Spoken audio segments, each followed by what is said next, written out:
Welcome back, Goddess of Genesis fam. I'm here with the weekly update video, and we have a lot of new content in this update. The first thing is we have the new hero Morrigan, who is a shadow priest, and she's kind of a must-have hero. She's going to be influential in the meta for quite some time. Now, as with a lot of heroes, Morrigan doesn't really get good until you get her to 5 stars. And what happens there is, well, let's go through her abilities first. So her talent is she boosts the strength or intelligence of an ally in your party by a certain percentage of Morrigan's intelligence.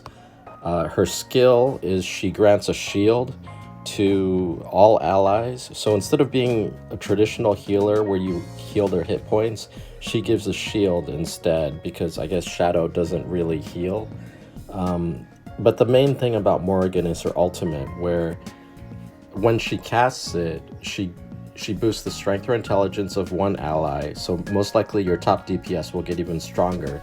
And Morrigan gains a buff herself called, what is it, Spirit? No, it's Raven's Refuge. So then the damage that she takes is reduced by a certain amount. And as with a lot of heroes, she doesn't get really good until 5 stars, and what happens then is her strength and intelligence boost is equal to 80% of Morrigan's intelligence. Her damage reduction buff that she gets herself reduces damage by 70%, which is a lot. And this is where the good stuff comes in, is when the battle begins, she automatically casts the buff of an ally at the start of battle.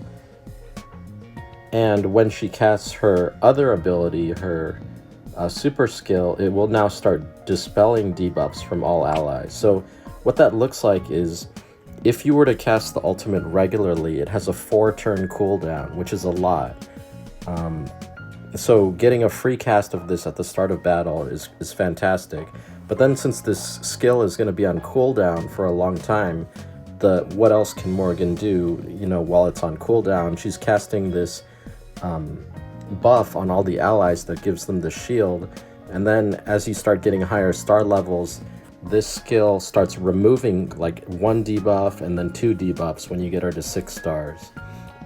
So Morrigan you really want to have at 5 stars, and because of that, I'm actually not going to be summoning on this banner for her. I mean, she's a great character, I want her, I'm definitely going to use her in my party in the future, but because I need her at 5 stars, I'm actually going to be holding out. I'm part of the Skip Morrigan banner team, hashtag Skip Morrigan, because in about a month, there should be a Morrigan and Demeter banner. So a banner like this, where there's 2 heroes, and you have a 40% chance of gaining either hero and a 20% chance of getting an off-banner hero.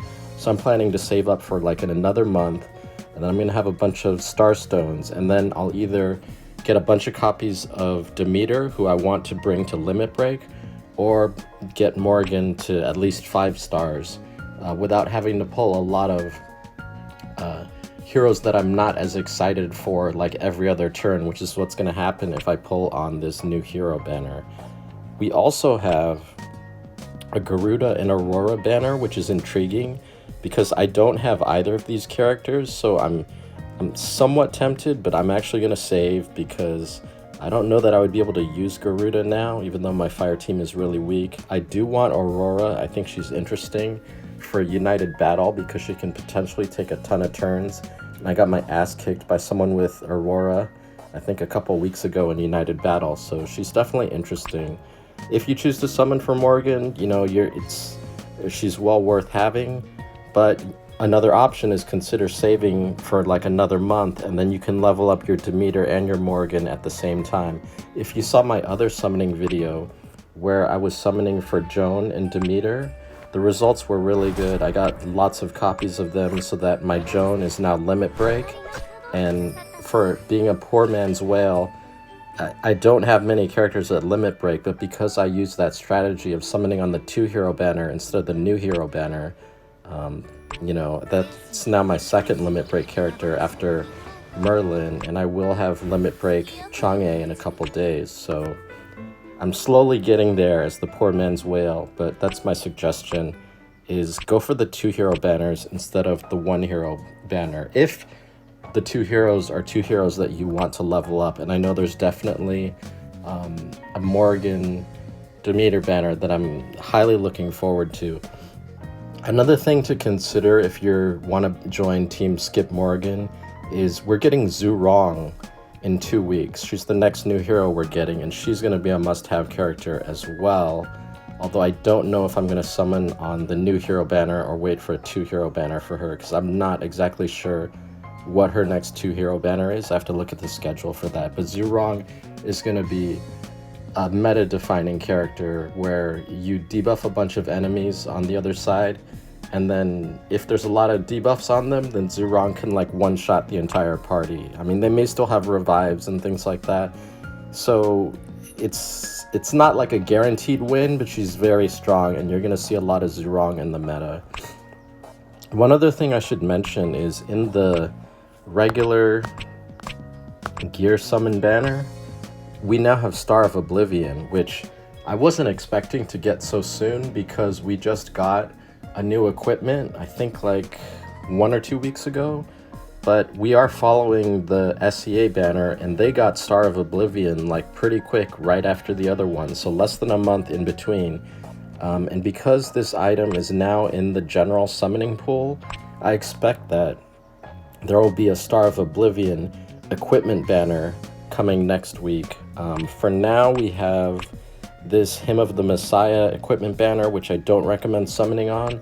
All of these items are actually very good, so it's not a complete waste, but I feel like you should probably save for something like Star of Oblivion, which is coming next week, if you're going to pull on an equipment banner, which I kind of don't advise unless you really are desperate or you're a whale. Edge of Doom is probably the prize of this banner, which prevents the target from being healed. You can use this on Artemis when she does her ultimate to spread around a lot of this debuff so that your allies can't be healed. I run Edge of Doom on my Joan, who's my tank, so like if you're focusing down one target, you can make sure they don't get healed with Edge of Doom. Or you can also use Cleopatra at like 5 or 6 stars as an assist at 6 stars. Let's see, what else do we have in this banner? On Monday, we're going to be getting a bounty where you complete the missions and you will get a free copy of Mephisto if you pay for the bounty. Otherwise, I think you'll get 30 shards of Mephisto and you need 60 to summon her. One thing that's really important is we now have this limited time event that's going to run for about a week, where you grind these missions, do it in co-op because it'll be less stamina, and the reward for doing all these missions is you get shards of the twins, and the twins are very important for Endless Corridor. They are pretty much a must-have, or the most important character to have in Endless Corridor. The second most important character I consider being Hades, but everybody should get a free copy of the twins by grinding these missions in co-op, because this is a free hero right here. All it costs is just the stamina to grind. So you're going to see me later on in the day grinding this level 50 event so that I can get an additional 60 shards of the twins, which is a really important character to have. I think my twins are already at 6 stars, but it'll push them closer to limit break, and they're such an important character. Make sure you do not let this event lapse in 2 weeks without getting your free copy of the twins, because that's really important for your progression, especially if you are not yet finished with Endless Corridor. Another thing that we got with this week's update is, I don't know why sometimes that fusion button is missing, but if you go to manual fusion, if you have an item that has 3 prefixes, a triple prefix, there's now an option to add a 4th level to the prefix, but you have to use these holy crystals, which is a new form of currency, and it requires 50 holy crystals to do a holy forging to raise the stat from, in this case, 40 speed to 50 speed. So I can improve 10 speed on a character by getting 50 holy crystals. Now, how do you get those crystals? You can either go to the memory shop, and you can get 2 per week here, or you can go to the arcane shop and you can get 2 per week here. if you combine these two, it takes about 3 months, I think, to raise one stat by 10%, which is not a lot. Or not 10%, but just 10 total, which is not a lot. And I think what the devs are counting on is if you go to the shop, they are now offering a pack where you can purchase 50 holy crystals here, like immediately, but it's $50. You do get the dream dust, which has good value for swapping enchants, but $50 is a little steep for someone like myself. I mean, if $50 is nothing to you, then you can use that to boost your stats on your level 3 prefixed gear, if money is not an option for you. If you are like a small whale like me, you can consider getting like this pack, which has 1 rapid crystal enchant as well as 1 random enchant for $15. I think that's a pretty good deal. Although I'm good on rapid crystal enchants right now, so I'm not going to be purchasing that. But if I needed it, I would consider it.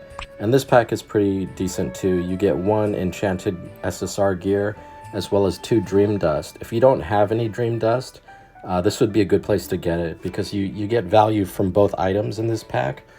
And the price isn't completely outrageous, I think. Like, I like the ability of being able to swap enchants from one item to another.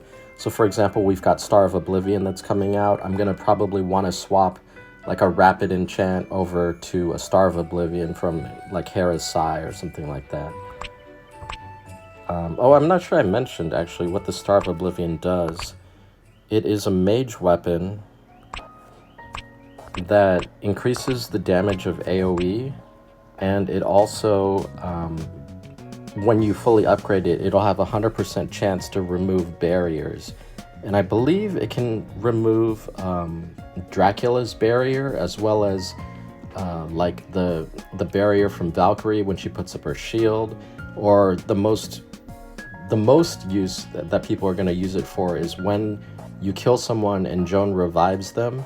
This can remove that barrier so you can one-shot your target. So Star of Oblivion is going to be really huge for anyone who uses a mage to kill people, and especially with Zurong coming out in 2 weeks, this is going to be a huge combo to use Star of Oblivion on Zurong.